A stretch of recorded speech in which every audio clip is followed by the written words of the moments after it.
Olá, sejam muito bem-vindos a mais um episódio do Estação X, o MesaCast sobre extensão universitária da Unesp.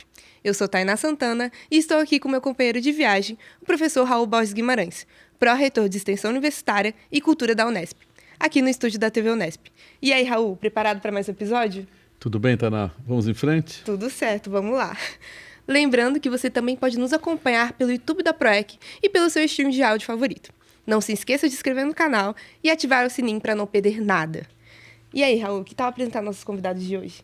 Bom, hoje nós convidamos o professor Leandro Pereira Moraes, que é docente do Departamento de Economia da FCL de Araraquara, coordenador do Grupo de Trabalho de Economia Social e Solidária da PROEC. Tudo bem, Leandro? Tudo bem, professor Raul, tudo bem, Tainá, tudo bem, Alan, também que será apresentado posteriormente. É um grande prazer estar aqui, muito obrigado pelo convite. Muito obrigada. Ótimo. Bom, e temos aqui o Alan Tomás, que é membro do Núcleo de Estudos e Observação em Economia Criativa, o Neocriativa da FAAC Unesp de Bauru, e também doutorando no programa de Mídia e Tecnologia da FAAC. Tudo bem, Alan? Tudo bem, professor? Tudo bem? Muito obrigado pelo convite. Bom, hoje estamos aqui para conversarmos sobre a economia social e solidária e criativa, né? E a gente queria entender um pouco a relação desse tema com a extensão. Então, professor Leandro, como é que foi essa sua aproximação do tema e a sua trajetória acadêmica? Conta um pouco para nós. Bom, enquanto economista, costumo brincar sério que eu sou um economista com coração.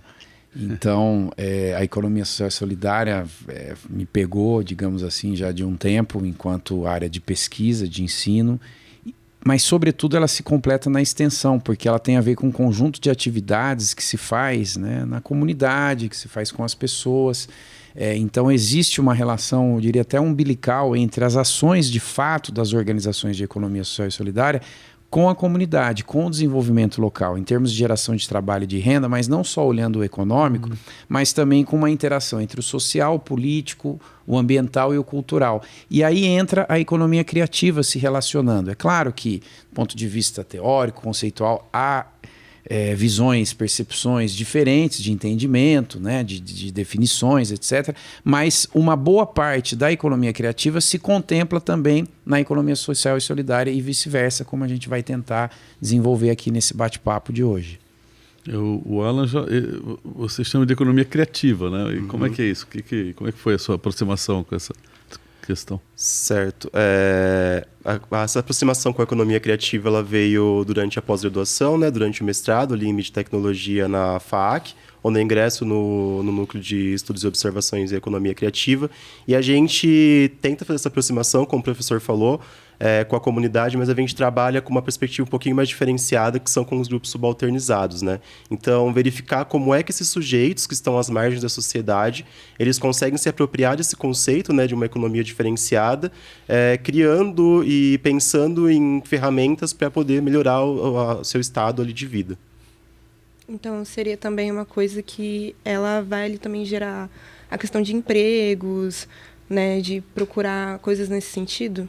Isso, exatamente. Um dos pontos, né, principais que a gente pode pensar a economia criativa por essa perspectiva é poder oferecer ferramentas para que essas populações elas consigam chegar ao mercado com aquilo que elas produzem. Nossa, muito legal. E através do conhecimento também, né? Exatamente. Por estar ligado à pesquisa e à extensão. Então, A origem disso, né, Leandro? No Brasil, começa com o professor Paul Singer. Você podia contar um pouco como é que foi isso? A economia solidária, como aqui se chama, né, ela começa todo um conjunto de ações práticas, por isso que eu disse que a extensão é onde se completa, de fato, com a crise do emprego, né, nos anos 80, 90. Então, o professor Paul Singer ele desenvolve aí um conjunto de ações, né, ele não inventa a economia solidária, ele dá um nome para o que já existia. Ele percebe uma coisa que está acontecendo na rua. Né, que estava acontecendo nos movimentos de base, que estava acontecendo ali naquela luta pelo enfrentamento para que se pudesse obter acesso à renda, à sobrevivência, né? E falar, mas como que a gente chama isso? Economia solidária, porque aí tem um conjunto também de elementos constitutivos dessa economia, né? que depois vai se relacionar, como a gente fala aí, com a ideia também da economia criativa. Agora, tem que tomar muito cuidado, porque também a gente pode ir ou para um lado mais individualista e mercado, no sentido mais tradicional, né, e da corrente principal de economia, que é o mainstream, ou a gente pode ir pelo lado, que é esse sim que a gente tenta aqui fortalecer, que é o lado mais coletivo, cooperativo, né? A ideia de que sim, tem que se produzir produtos ou serviços de qualidade no âmbito da economia criativa relacionado com a economia solidária, mas também com uma percepção, né, com uma visão diferente da economia tradicional no sentido da coletividade, da reciprocidade, da solidariedade e também com um olhar mais sistêmico em relação ao território, né? Então, acho que isso é uma diferença importante, porque nem toda economia criativa é economia solidária, você tem também um leque aí que pode se levar para um mundo, digamos assim, que não é esse que a gente pretende fortalecer, mas existe também essa relação importante que pode ser feita entre a economia solidária e a economia criativa, sobretudo quando se diz ações práticas, efetivas, né, que acontecem no território, e aí, portanto, reitero a ideia de que a extensão é fundamental para fortalecer, inclusive, essas organizações, esses empreendimentos, essas experiências, e também para levar para a universidade, na ideia da troca de saberes e fazeres, essa riqueza que acontece também fora da universidade, que é o saber tradicional, o saber popular, que é parte da construção da cultura, que é parte da construção do conhecimento também. Assim, muita coisa acontece que não é mediada pelo dinheiro, né? Então, essa coisa, eu estou fazendo para acumular riquezas, né? É um pouco isso que vocês estão falando, né, Alan? Sim, exatamente. Você podia dar um exemplo assim, concreto? Assim, Por exemplo, no caso da economia criativa, principalmente o conjunto de mulheres negras que fazem artesanato, né? Então, não é só por uma questão de renda, mas também por reafirmação dos elementos étnicos e culturais, né? Não é só para poder vender, né, para lucrar com aquilo, mas também para poder ser um veículo, né, um instrumento de compartilhamento da própria cultura desses povos. É um exemplo assim, que eu dou de não comercialização, mas sim de reafirmação étnica e cultural também desses sujeitos. Isso é muito legal. Eu também vejo como uma questão de... como posso falar, de atividades culturais também, né? E atividades artesanais, que eu acho que isso é mais importante, dessa questão também de dar ênfase nessa mão de obra, né? Que eu acho que é muito importante, porque hoje em dia a gente vive nesse mundo tecnológico e às vezes a gente também esquece de dar apoio para essas pessoas que têm ali uma coisa mais artesanal. Né? Sim, até porque o mercado ele já está consolidado com aquilo que é hegemônico, né? Então, a economia criativa também tem esse aspecto de quebrar esse mercado hegemônico e trazer as manifestações dos conjuntos que são subalternizados para dentro desse mercado também.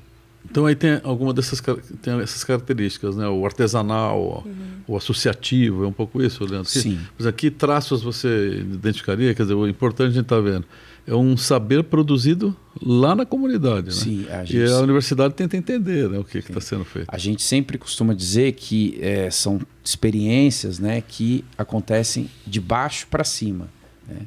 E aí, portanto, de novo, voltando à extensão, e de fato temos agora, não é que estamos aqui com o pró-reitor, mas temos uma pró-reitoria que entende o que é extensão, né? A extensão se faz grande parte fora do gabinete do pró-reitor, né? Faz na rua, o pé no barro, né? E um outro pé está ali na universidade também para, inclusive, gerar essa indissociabilidade entre ensino, pesquisa, extensão e agora também a internacionalização, né? Mas voltando à questão, nós temos, quando faz essa prática de experiências na economia criativa e solidária numa maneira, vamos dizer, disruptiva, né?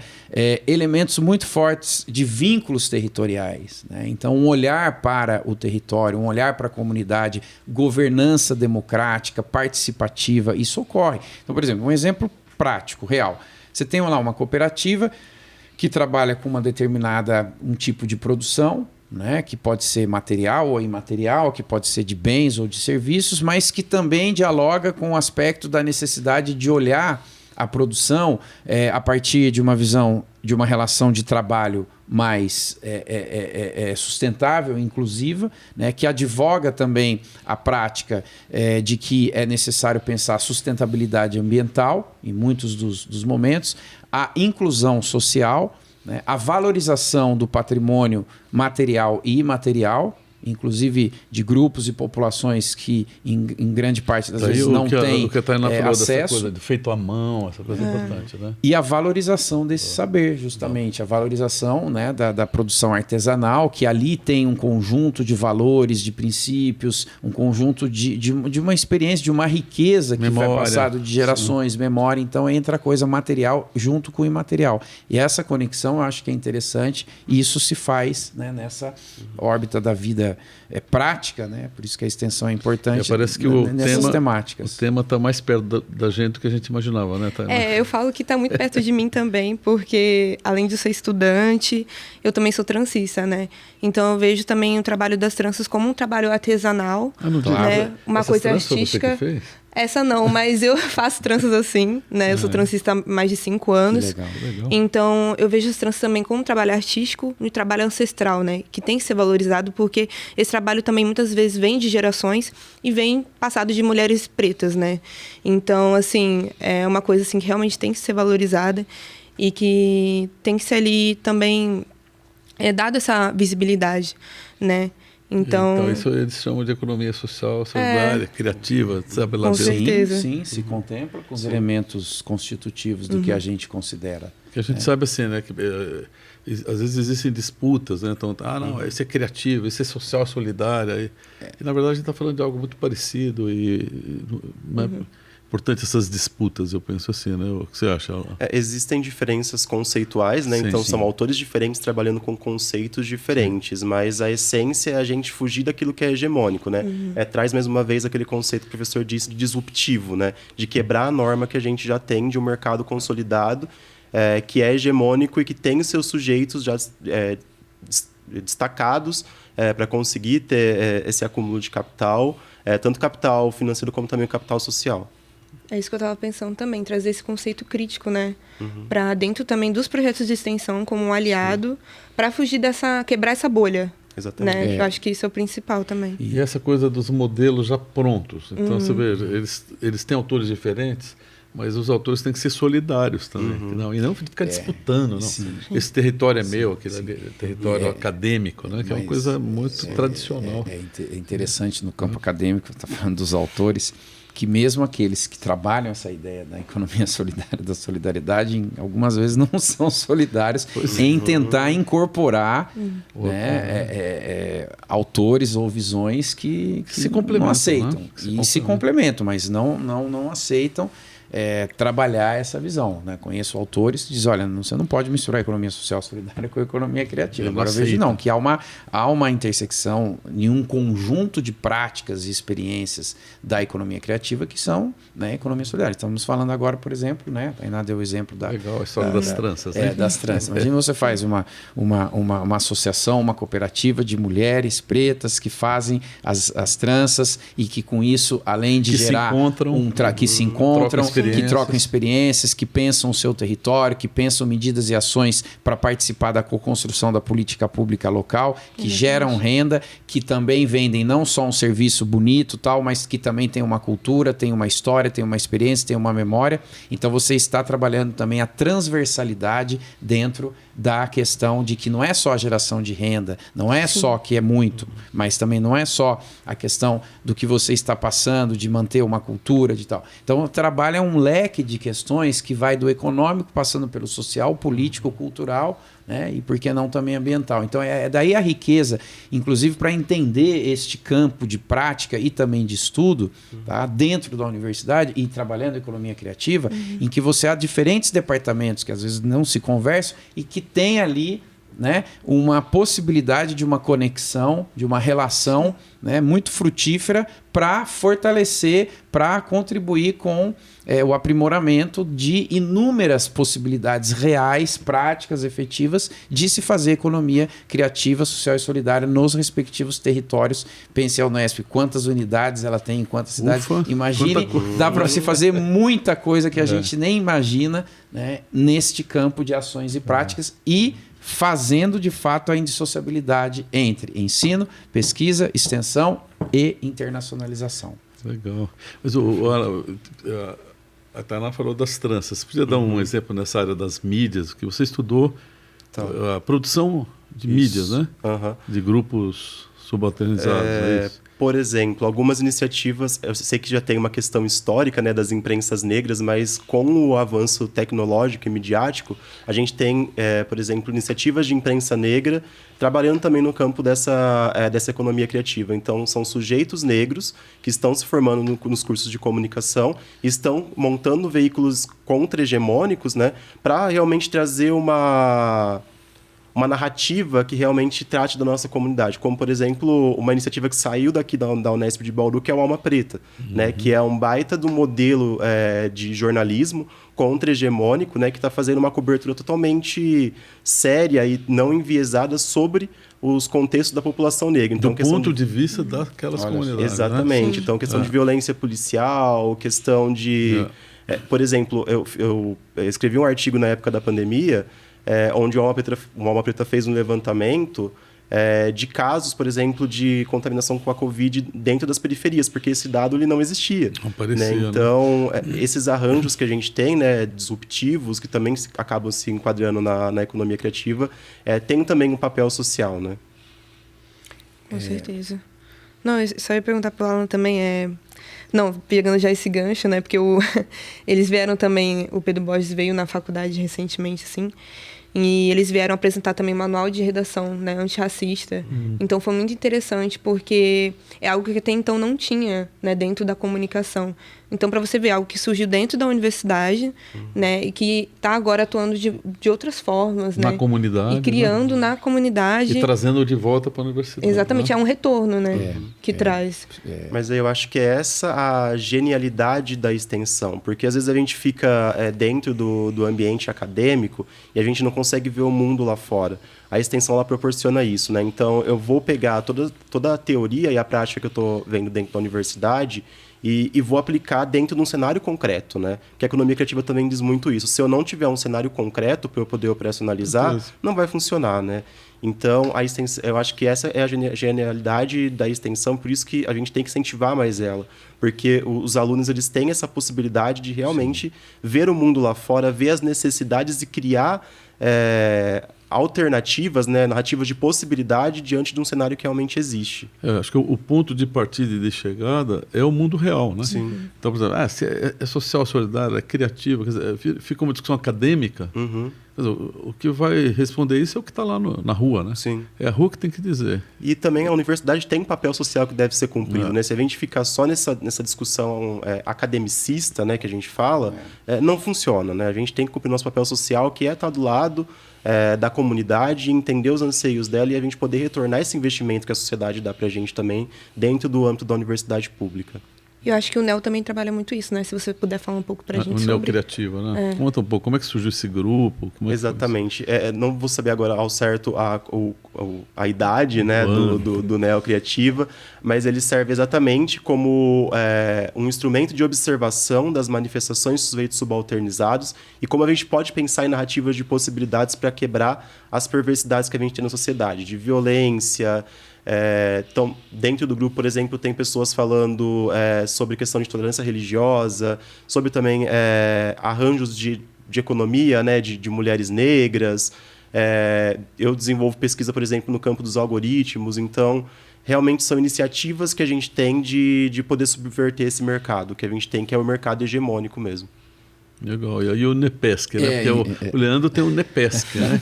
Eu estou como coordenador, né, de um núcleo que a gente tenta seguir com base nos princípios operativos da economia social e solidária, como a autogestão, por exemplo. Então, ali a gente quebra um pouco essa ideia de hierarquia entre professor e aluno no sentido de quem comanda, de quem cria as regras, né? Então é algo que é feito de forma gestionada entre os alunos e também os professores, né? Então estou eu, o professor Sérgio Fonseca, que também é de Araraquara, do Departamento de Administração Pública, e é um núcleo muito interessante que, inclusive, quando estava dizendo dessa coisa, ficam brigando academicamente, sexo social, solidária, criativa. O nosso núcleo NEPESC é Núcleo de Extensão e Pesquisa em Economia Solidária, Criativa e Cidadania. E nós já recebemos alguns puxões de orelhas por parte da academia, vamos dizer assim, não lá dentro, mas lá dentro e fora. O que vocês estão misturando? Isso aí não se pode, né? Então a gente tenta dialogar nesse sentido. É claro que nem toda economia criativa é solidária, mas existe uma intersecção ali de algumas áreas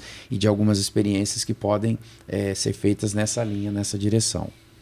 Caraca, muito bom. Leandro, queria saber como que o Unepesc ele está ligado ali nessas atividades, como que ele está atuando agora, se tem alguma coisa que foi além do que vocês imaginavam, do local? Olha, o Unepesc ele atua com experiências práticas na região de Araraquara. Né? Então nós temos algumas experiências interessantes como as hortas comunitárias, que é um projeto que está sendo bem desenvolvido. Já tivemos inclusive apoio financeiro de outras instituições, como o CNPq, uma emenda parlamentar.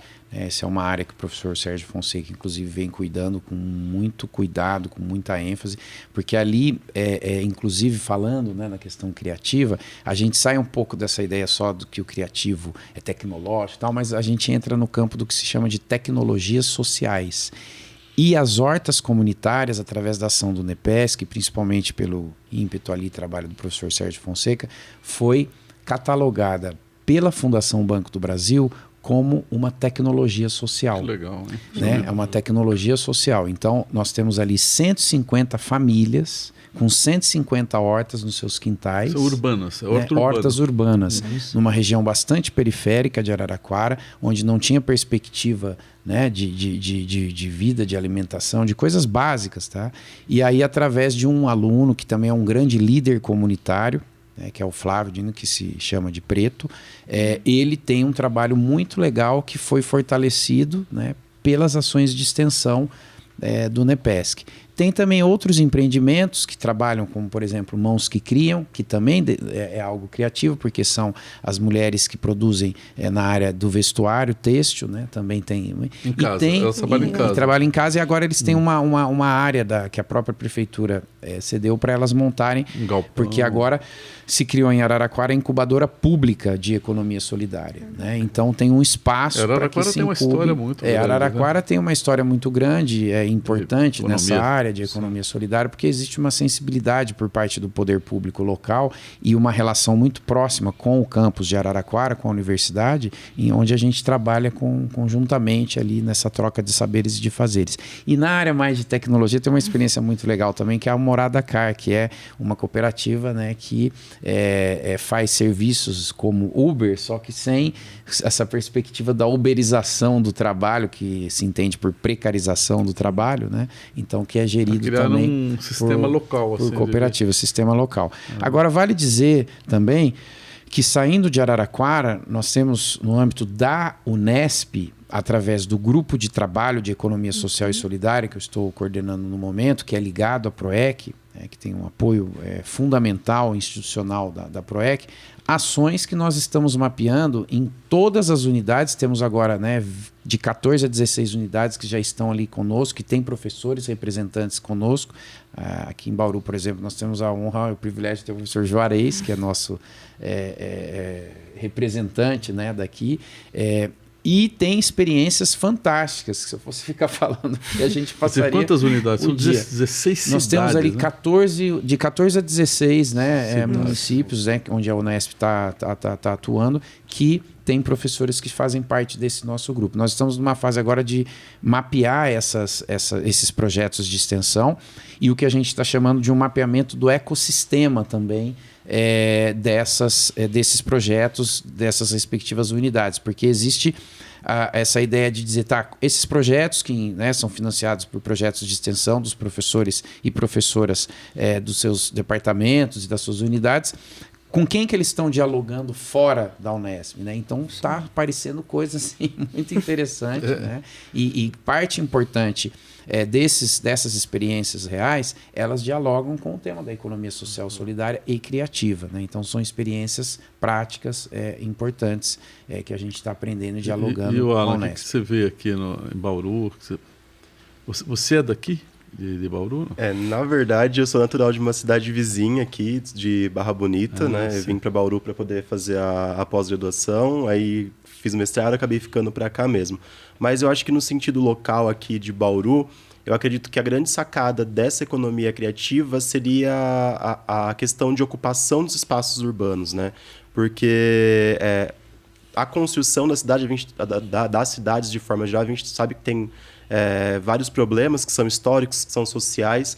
E aqui em Bauru nós temos alguns conjuntos de bairros periféricos que acabam não acessando a cidade. Por meio da economia criativa, né, e também por meio dos projetos de extensão, a gente está conseguindo proporcionar para essas pessoas que eles consigam ocupar também o centro, né? Seja para poder fazer a divulgação dos trabalhos que eles realizam, ou até mesmo para desenvolver algumas atividades dentro desses centros mais urbanizados, né? Então, acho que isso também Dá um exemplo. Assim, por exemplo, a gente tem alguns projetos, por exemplo, o pessoal de jornalismo que realiza algumas ações com grupos, né, de jovens, por exemplo, de bairros periféricos. Então, a gente oferece alguns serviços, como aulas, especificamente.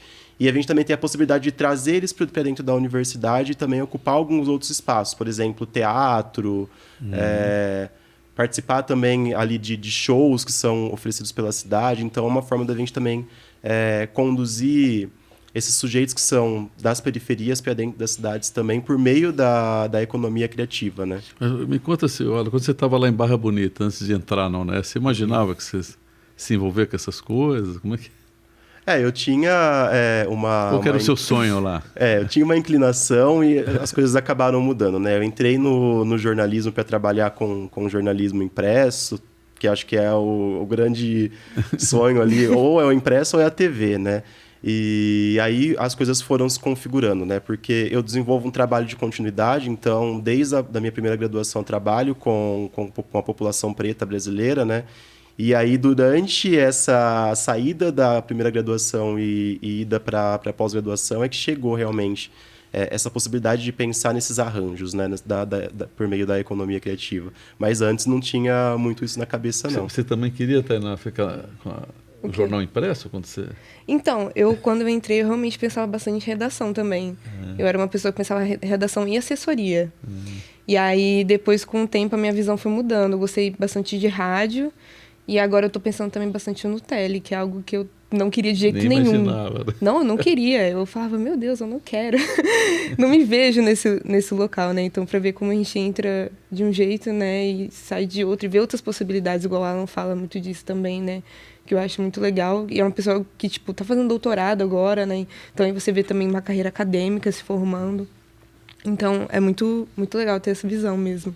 E eu acho que esse rearranjo também, principalmente na nossa área de comunicação, está muito ligado também com a economia criativa, né? Porque se a gente for disputar o mercado hegemônico, que já está muito fechado... São né? meia dúzia de donos. Exatamente, tudo, a gente não consegue. Os conglomerados da comunicação. Exatamente, né? Que são ali os oligopólios. Então, se a gente pensar nesse mercado hegemônico, a gente não consegue. Então, a gente tem que pensar e tentar desenvolver algo disruptivo, né? Seja na parte empreendedora, seja na parte da organização com outros agentes sociais. Então, por isso que você citou o Milton Santos, né? Ele é um autor importante para essa questão, né? Perfeito. E qual que é a ideia dele? E você acha que tem relação com a economia criativa?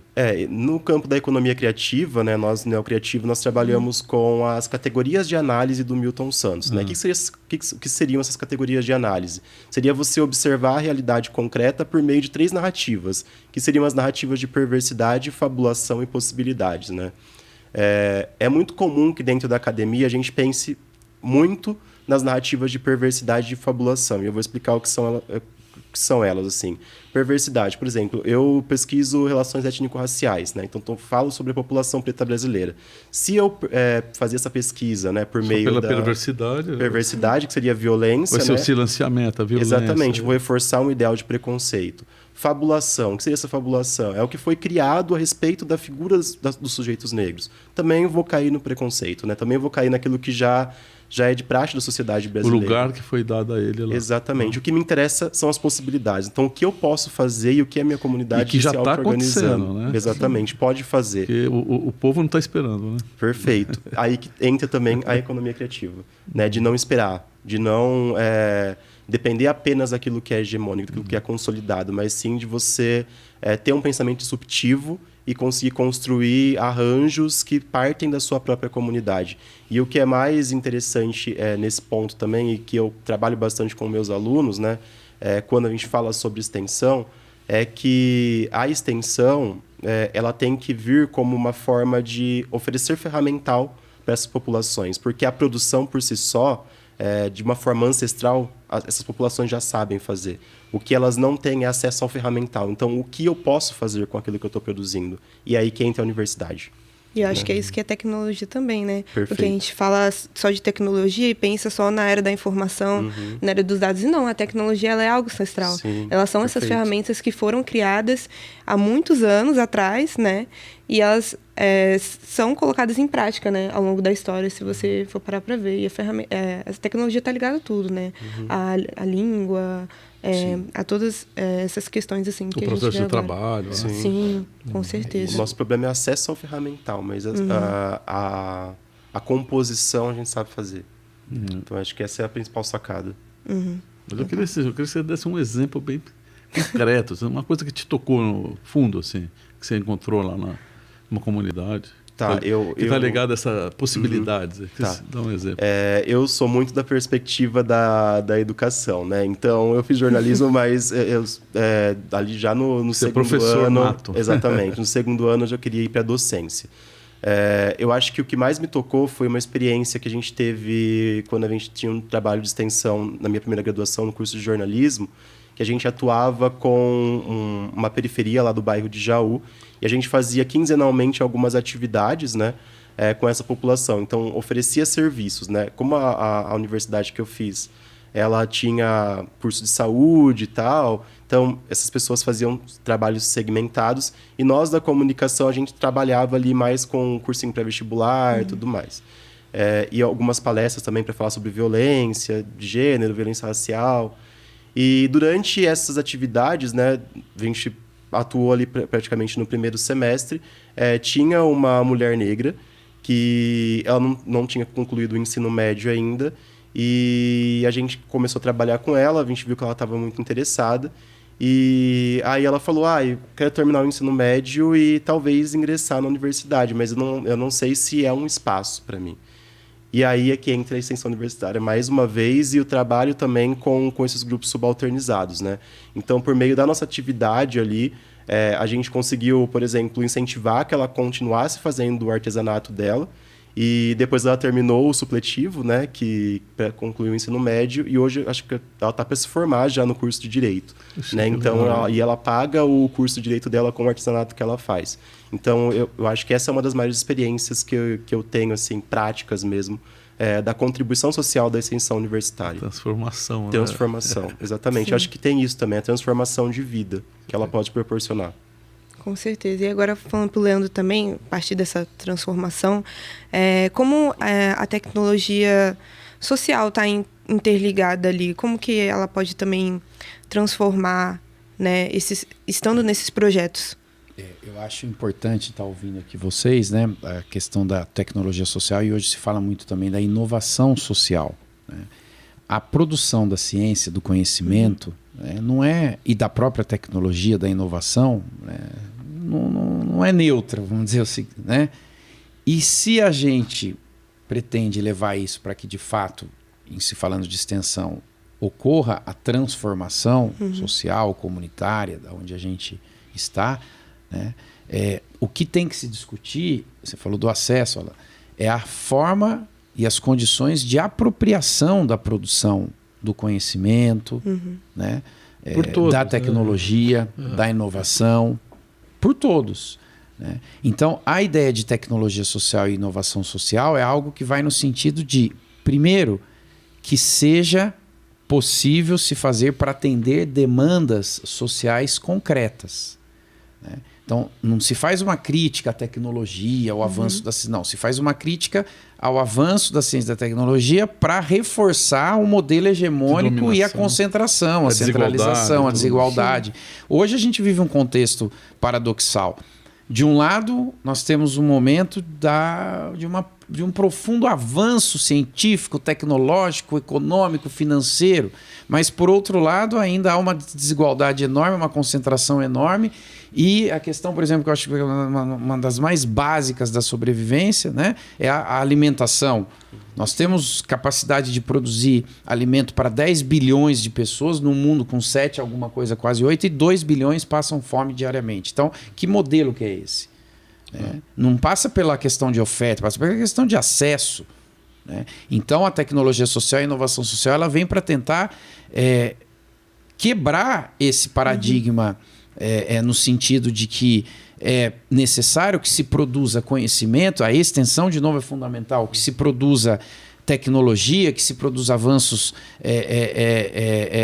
tecnológicos, de comunicação, de informação, mas para tentar incluir, para tentar fazer a inclusão social. Né? Então, por exemplo... Leandro, essa agenda ela é global, né? Essa agenda ela é global. Você tem atuado em fóruns internacionais? Sim, eu tenho atuado desde 2010... antes mesmo de entrar na Unesp, 2017, mas a minha entrada na Unesp ela ajudou a potencializar tudo isso, até porque agora eu tenho por trás, eu não sou o Leandro, a gente no grupo, nós somos pessoas, mas nós somos instituições, representando instituições, né? Então isso me deu uma força muito grande de pertencer a uma das mais importantes universidades do Brasil, da América Latina, também coordenando esse grupo de trabalho onde colegas têm experiências práticas para mostrar. Né? E ali, esse grupo de trabalho, em 2014 e 2015, nós criamos a Força Tarefa das Nações Unidas para a Economia Social e Solidária. Tem um site que é aberto, que tem tudo ali, né? Quem quiser depois consultar, coloque Força Tarefa ESS, já vai sair.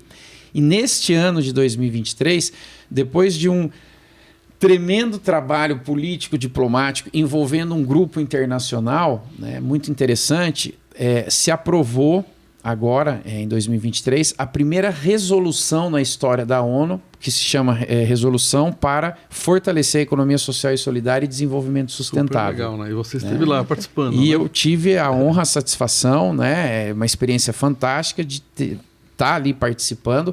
Agora, em outubro de 2023, com o apoio da PROEC, eu tive a oportunidade de ir a Montreal, no Canadá, onde foi feita a 4ª reunião técnica da ONU para isso. Né?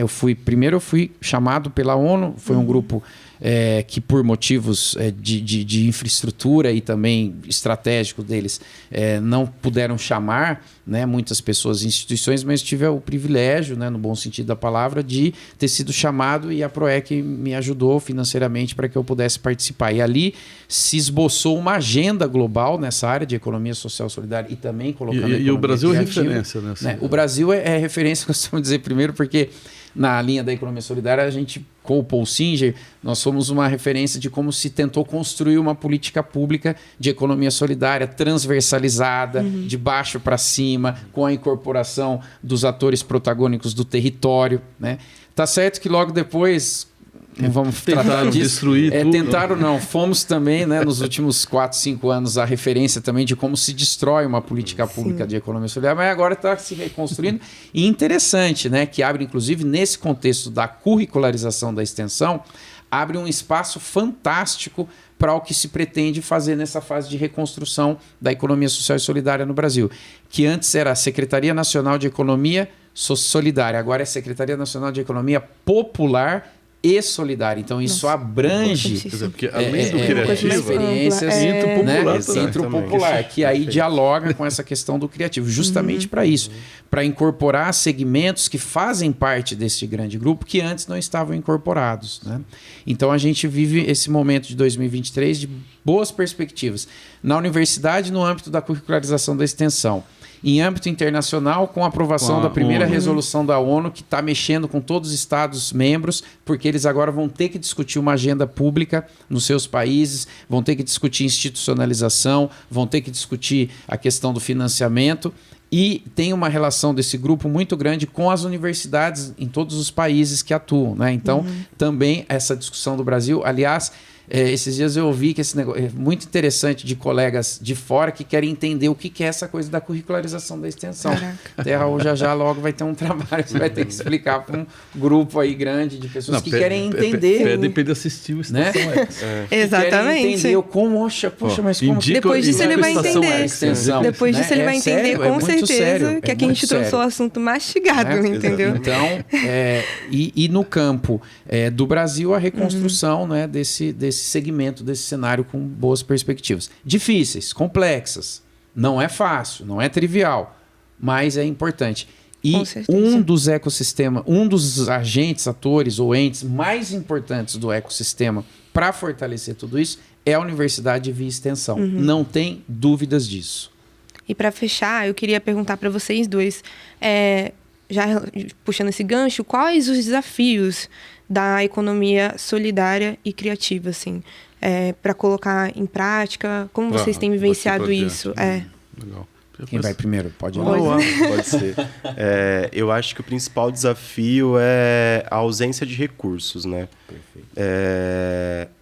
Da mesma forma que a gente discute a questão da monopolização da tecnologia, né? Que a gente tem essas seis empresas que dominam esse campo, no campo da economia também, criativa, também acaba acontecendo a mesma coisa, né? Essa discussão do financiamento. Exatamente. Então, tem que criar linhas de financiamento, né? Exatamente. E linhas de financiamento o processo para poder fazer com que essas pessoas tenham acesso tem que ser simplificado. Sim. Porque atualmente a gente vê algumas iniciativas que surgem, mas o processo para fazer com que esses grupos consigam totalmente complexo, né? Então, é um edital que tem uma linguagem técnica extremamente inacessível. Documentos que eles têm que ter. Exatamente, burocracias, às vezes tem que tirar um documento que é pago. Então, se a gente está, no meu caso, né, que falo especificamente sobre grupos subalternizados, né, população preta, mulheres, população LGBT, então, assim, um caminho, assim, para combater esse desafio é tentar desburocratizar a coisa, né?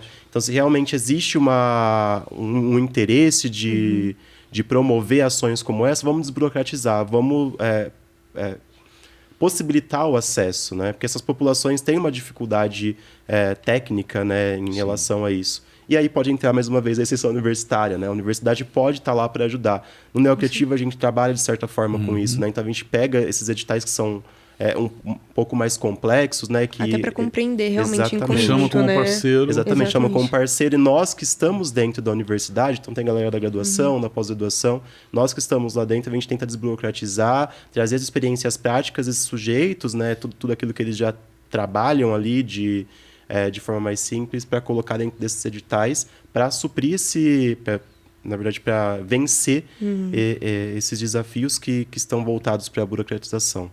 É isso que eu chamo de trabalho de base, né? Exatamente. Que é ali realmente passar para essa galera o que eles precisam entender e compreender para depois também passar para outras pessoas, né? De uma forma mais fácil, acessível. Sim. É muito importante, realmente. Seja no NEPESC, seja no grupo de trabalho que envolve a Unesp como um todo, estas fragilidades são assim encontradas em todos os projetos. Existem então nos falta projetos, de recursos, né? Falta de recursos, de financiamento, né? E também a falta de capacidade técnica de operacionalizar, por exemplo, que você bem disse, Ana, a elaboração de um edital. Então nós somos, por exemplo, no caso de Araraquara, muito procurados pelas cooperativas, associações, dizendo, olha, tem um edital que saiu do Banco do Brasil que vai financiar, a gente não sabe como começa. Então, aliás, a gente está tentando comer bastante arroz e feijão para, nesse contexto que virá, que já é a realidade da curricularização da extensão, fazer projetos, né, que possam também trabalhar envolvendo os alunos nesse sentido. Então, tem um campo aberto muito grande. O que a gente precisa de muito arroz e feijão, braço e perna, que ainda não temos muito, mas que passa também pela questão do financiamento. Por isso que é fundamental, né? E no ponto de vista também das experiências reais, a institucionalização é importante, né? E institucionalização com garantia de recursos também. Tá? Isso é uma fragilidade, um desafio, vamos dizer assim, acho melhor, porque isso a gente vai tentar enfrentar, né? Minimizar. E também no campo que envolve o ensino, a pesquisa e extensão, que pode contribuir para um grande desafio, é a questão de geração de dados e estatísticas para conseguir mapear um pouco melhor o setor. São todas experiências invisibilizadas. Invisibilizadas, né? Não que os dados eles têm que ser medidos como se mede as empresas. Não, mas a gente tem que ter também, isso eu sinto conversando principalmente com o setor público, que para inclusive levar adiante alguns projetos se necessita ter uma noção quantitativa de quanto que representa. E o que eu percebo pela observação participante, vamos dizer assim, em projetos, em viagens, etc., é que há uma participação muito importante em termos de número de pessoas envolvidas, em termos de pessoas que, por sua vez, também representam instituições que têm uma capacidade de articulação política muito grande nos seus territórios, né, que estão inviabilizadas. Então, mapear isso e tentar trazer alguns dados, né, de uma certa forma, quantificar, dimensionar. Qual é o tamanho dessa economia, né? Dimensionar, tá? É claro, levando em conta que não podemos também usar as métricas que são pautadas pelo mundo hegemônico, mas tentar trazer também alguns números, tá? E do ponto de vista depois de pesquisa metodológica, aí tem que mesclar com metodologias qualitativas também, para inclusive poder mostrar, visibilizar para quem não conhece o poder de transformação que essas organizações, essas experiências no campo da economia social, solidária e criativa têm e apresentam de fato nos seus territórios. Sim, com certeza. Essa questão dos dados, só para reforçar, né, eu atuo com jornalismo de dados também, e o que eu sempre falo para os meus alunos é o seguinte, para a gente... Não dá para ser pelo Google University, né? O que eu falo para eles é o seguinte, né, como a gente consegue atuar com essas populações, né, que são subalternizadas no cenário atual? Porque se a gente não tem a construção de um cenário de dados dessas populações bem delimitado, a gente tem um problema, que não existe problema. Se não existe problema, não tem necessidade de ter solução. Então, aquilo que você estava falando no intervalo, do algoritmo, não é? Exatamente. Eu brinquei do Google, porque realmente ele filtra. Exatamente. Ele filtra de um jeito que não aparece. Exatamente. Aí você acha que não existe, né? E a questão do racismo algorítmico é um caso, mas a gente tem assim dimensões importantes a serem consolidadas, né? Porque a gente vê a violência por meio da programação, só que a ausência de dados também é uma forma de violência, né? Porque essas populações e esses problemas eles não existem. Justamente. Não tratá-los. Exatamente. Não uma tratá-los forma também de inviabilizar. De invisibilizar também o problema dessas populações. Inviabilizar soluções, enfrentamentos. Exatamente. É um trabalho que precisa ser documentado, né? Exatamente. Gente, o papo tá ótimo, mas infelizmente nosso programa chegou ao Mas fim. já? Eu queria agradecer muito a presença de vocês, foi incrível, realmente deu assim para entender demais sobre essa questão da economia criativa, e a gente aprofundou também com outros assuntos que também são super importantes, né, Raul? Foi incrível. Foi muito interessante entender a importância da extensão, né? Quer dizer, na verdade a extensão ela se fortalece com o que acontece na própria comunidade, né? Com certeza. Muito obrigada pela presença, Leandro. Muitíssimo. Muito obrigada também, Obrigado, Alan. gente, pelo papo. E é isso, né, Raul? É isso aí. Gente, muito obrigada. E muito obrigada também por você que nos acompanhou aqui, tá? Eu vejo vocês no próximo episódio do Estação X. Até mais!